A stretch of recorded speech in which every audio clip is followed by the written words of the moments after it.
میں گزارش کروں گا قاری خلیل الرحمان جاوید صاحب سے شب قدر کی فضیلت۔ جزاک اللہ۔ قرآن مجید میں اللہ رب العالمین نے ارشاد فرمایا انا انزلناہ فی لیلۃ القدر وما ادراک ما لیلۃ القدر لیلۃ القدر خیر من الف شہر۔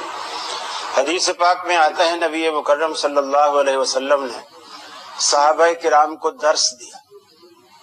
اور اس درس میں کچھ بنی اسرائیل کے نیک لوگوں کا تذکرہ کیا اور فرمایا کہ اللہ رب العالمین ایک شخص ایسا تھا اس کو اللہ نے 500 سال کی عمر عطا کی اور 500 سال میں اس نے کوئی گناہ نہیں کیا اور نیکیوں میں لگا رہا۔ صحابہ کرام کو بڑا رشک آیا اور انہوں نے عرض کی اللہ کے رسول ان لوگوں کی تو عمریں اتنی بڑی بڑی تھی اور وہ اتنی عبادات، یعنی دل تو ہمارا بھی چاہتا ہے لیکن زندگی ساتھ نہیں دیتی۔ اب جیسے اب ہماری اوسط عمر 60-62 یہی رہ گئی ہے، تو ہم اس اجر کو ہم کیسے پا سکتے ہیں؟ نبی کریم صلی اللہ علیہ وسلم نے فرمایا اللہ رب العالمین نے آپ لوگوں پر ایک ایسا انعام اور ایسا احسان اور ایسا کرم اور ایسا فضل کیا ہے کہ تمہیں ایک رات ایسی عطا کر دی ہے کہ لیلۃ القدر خیر من الف شہر، وہ 1000 مہینوں کی عبادت سے بھی اس ایک رات کی عبادت بہتر ہے۔ اس کو خیر کہا گیا۔ دوسرے عام دنوں میں جو 1000 مہینے عبادت کرے اس سے اس ایک رات کی عبادت کو اللہ کے رسول نے بہتر قرار دیا۔ اور پھر نبی کریم صلی اللہ علیہ وسلم نے یہ بھی فرمایا کہ اللہ تعالیٰ نے مجھے وہ رات بتلا دی تھی کہ وہ کون سی رات، میں تمہیں بتانے چلا تھا لیکن تم دو لوگوں کے جو آپس میں جھگڑا تھا وہ جھگڑے کی وجہ سے مجھ سے وہ اٹھا لی گئی۔ اب یہ فرمایا کہ اب اس کو تم آخری عشرے کی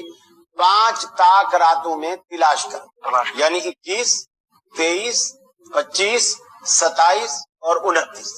یہ 5 راتیں ہیں۔ اور اس کا ایک فائدہ یہ بھی ہے، اگر وہ ایک حکمت، یعنی اگر اللہ کے رسول بتا دیتے کہ جی فرض کیا کہ وہ 27ویں ہے تو یقین مانیے ہم 27ویں کے سوا باقی رمضان کو پوچھتے بھی نہ۔ بالکل۔ تو اب یہ جو آپ نے دن بڑھا دیے، راتیں بڑھا دی، اس میں حکمت یہ ہے کہ ہمیں 5 راتیں جاگنے کا موقع مل جاتا ہے، بھلے ان میں سے کوئی ایک رات ہے لیکن اس کو تلاش کرنے میں ہم 5 راتیں جاگتے ہیں، تو یہ بھی ہمارے لیے، ہمارے حق میں، ہماری عاقبت کے اعتبار سے یہ بھی بہتر ہے۔ تو اللہ رب العالمین نے اس رات میں بڑی فضیلت رکھی ہے اور یہ پورے سال کا ایک بجٹ، ہماری زندگی کا، ہمارے رزق کا، ہماری عمروں کا، پورے سال کا ایک بجٹ اسی رات میں اللہ رب العالمین پیش کرتا ہے۔ اور اس بندے کا کتنا رزق ہے، اس بندے کی عمر اب کتنا باقی رہ گئی ہے، اس نے کہاں، کس جگہ، کس طرح اس پر موت واقع ہونی ہے، یہ سارا سلسلہ فیصلہ پورے سال تک، اگلے سال اسی تاریخ تک، وہ اس سال کے اندر جو کچھ ہونا ہے وہ فیصلہ رب العالمین اسی رات میں کر دیتا ہے۔ تو لہٰذا یہ ویسے بھی بابرکت رات ہے